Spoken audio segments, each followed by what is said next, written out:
Unit 1 Laws of Motion Problem number 7. The ratio of masses of two planets is 2:3 and the ratio of the radii is 4:7. Find the ratio of their acceleration due to gravity. இப்போ இந்த சம்மில் பார்த்தோம் அப்படின்னா ரெண்டு பிளானட்டோட mass ratio கொடுத்துட்டாங்க.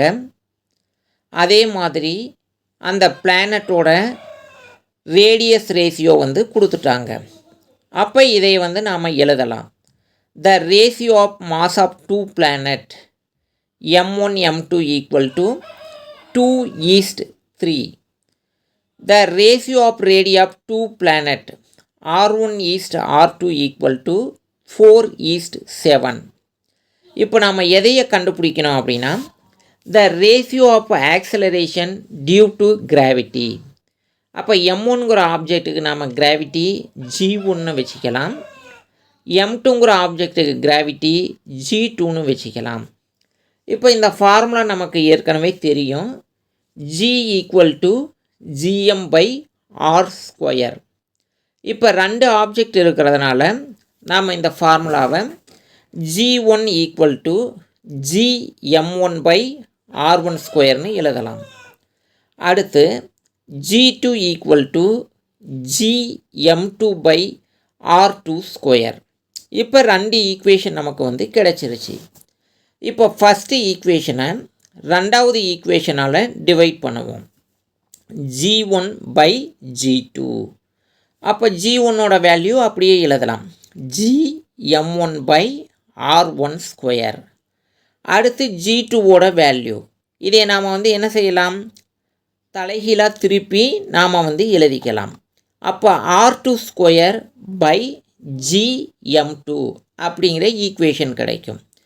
இதில் இங்கே மேலேயும் கீழ்ப்பகுதியிலையும் g இருக்கிறதுனால ரெண்டு ஜியவும் நாம் கேன்சல் பண்ணிடலாம். இப்போ ஈக்குவேஷன் நமக்கு கிடைக்கிறது m1 m2 இன்ட்டு r2²/r1². அடுத்த ஸ்டெப்பில் என்ன செய்யலாம்னா m1/m2 இன்ட்டு r2/r1² அப்படின்னு எழுதிக்கலாம். எழுதிட்டு இப்போ இதனோட வேல்யூவை சப்ஸ்டியூட் பண்ணணும். அப்போ g1/g2 ஈக்குவல் டு m1/m2.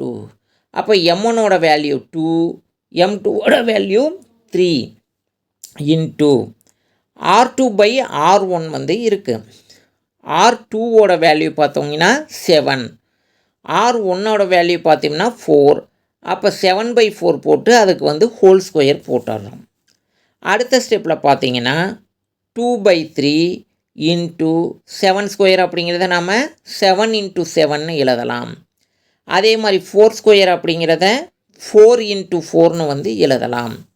அப்போ மேலே பார்த்தோம் அப்படின்னா 7 7s are 49. கீழ்ப்பகுதியில் பார்த்தீங்கன்னா 3 2s are 6, 6 × 4 24. அப்போ g1/g2ஓட வேல்யூ எவ்வளவுனா 49/24. அப்போ g1 g2 equal to 49:24. The ratio of acceleration due to gravity of two planets எவ்வளோனா 49:24.